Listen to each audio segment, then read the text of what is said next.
I want the Republican nominee to be a conservative, and in my view, at this moment, of the candidates that are still actively campaigning, the only one that fits that criteria is Ted Cruz.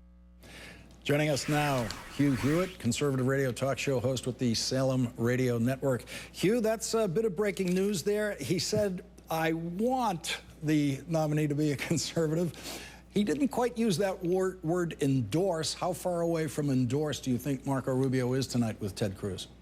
Not very far. That is breaking news. The context, of course, he made that announcement on Mark Levin TV, a private pay-for channel. Mark Levin is one of the only major conservative talkers to have actually endorsed. I haven't endorsed. Russia hasn't endorsed. You know, I try and stay Switzerland.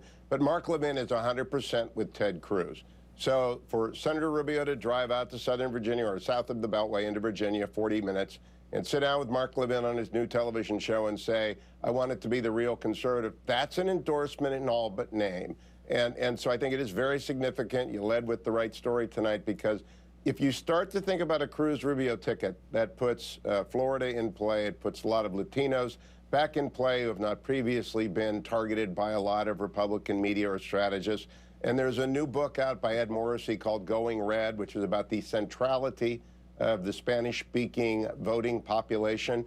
That's a pretty impressive ticket. So Marco Rubio made some news tonight. That's been good. Also making news today, Paul Ryan insisting that he will not, under any circumstances at the convention, be the guy who tries to emerge as the miracle savior of the Republicans. He, in effect, echoed LBJ back in '68 when President Johnson said that he would not seek, would not accept the Democratic nomination for president. Paul Ryan said, I do not want, nor will I accept the Republican nomination. That, of course, Hugh, wasn't good enough for the reporters there. So Luke Russert, of course, tried to really nail this down, and I think he did get some more clarity on it. Let's listen to the exchange with Luke Russert.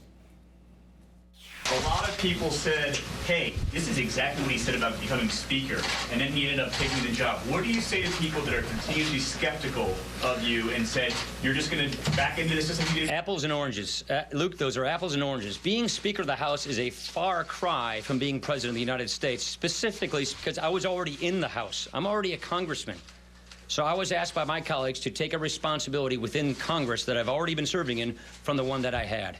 That is entirely different than getting the nomination for President of the United States by your party without even running for the job. So completely non sequitur comparison in my book. Hugh, I have thought the Paul Ryan tries to grab the nomination story has never made sense to me, because it seems very clear that if Paul Ryan were to do that, he would be doing it in a world of Republican disaster where he would know it would be impossible for him to win the White House through that route. Well, that's the 20th time, according to the Washington Post, that Paul Ryan has said he is not running for president. The 19th time was on my radio show last Monday. But I point out, Lawrence, nobody knows what's going to happen in Cleveland. Godzilla could come out of Lake Erie and step on the Rock and Roll Hall of Fame. The Browns could have a good draft. Anything could happen this summer in Cleveland. We can't rule anything out. If, in fact, we get gear grinding, if we get deadlock, and you've got Donald Trump, who is the front runner, and that was a good radio ad that you played earlier, a very powerful ad. If he's at 850 and Ted Cruz is at 875 and John Kasich is hanging around at 400, 500, and on your third or your fourth ballot, you've got the wheels are locked up and smoke's coming out of everybody's ears, you start looking around for who can step into that.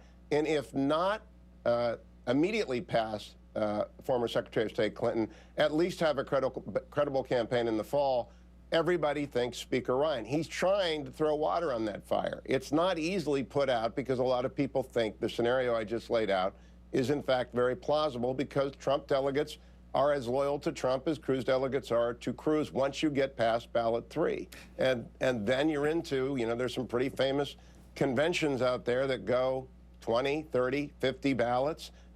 You mentioned Lincoln at the beginning. That was only 3. That was kind of a small dust-up at the Wigwam in Chicago. If you go 20, it's a meltdown, and people start drinking heavily in Cleveland. That could go anywhere. Yeah, and but Hugh, the thing is that if there's a Republican presidential nomination to want, it seems to me it's want the one 4 years from now.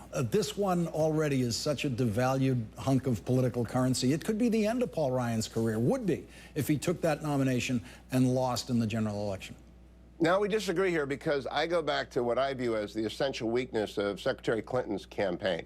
The fact that Bernie Sanders could beat her in New York, the fact that she's got an age gap with Sanders, which is triple digits, the fact that she has she can't win the FBI primary, Larry. She can't put that one away.